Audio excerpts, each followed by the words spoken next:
તો ચોમાસા સીઝનનો વિધિગત કરંટ પોરબંદર સમુદ્રમાં જોવા મળ્યો છે। ત્યારે સમુદ્રમાં કરંટના પગલે બંદર પર 3 નંબરનું સિગ્નલ લગાવવામાં આવ્યું છે।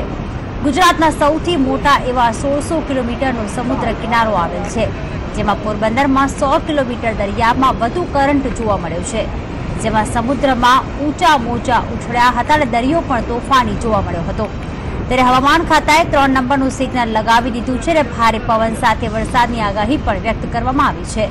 આ સાથે જ માછીમારોને દરિયો ન ખેડવાની પણ સૂચના આપવામાં આવી છે।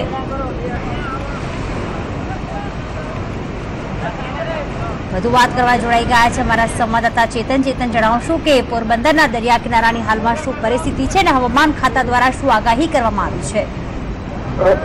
ચોક્કસ જણાવી દઉં કે હવામાન ખાતા દ્વારા આગામી 2 થી 3 દિવસ સુધી ભારે પવન સાથે વરસાદની આગાહી કરવામાં આવી છે।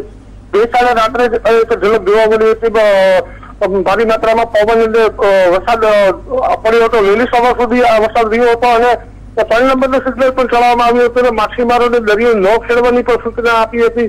તો હાલની તારીખમાં વાત કરીએ હજુ પણ વરસાદ પોરબંદર શહેરમાં હજી યથાવત છે અને સમગ્ર પોરબંદર વિસ્તારની અંદર વાત કરીએ તો રાણામાં અને કુતિયાણા તાલુકામાં પણ સારો વરસાદ પડી રહ્યો છે। જી આભાર ચેતન સમગ્ર વિગતો બદલ। તો સમુદ્રમાં કરંટ જોવા મળતા સમુદ્રના મોજા ઊંચા ઉછળ્યા હતા।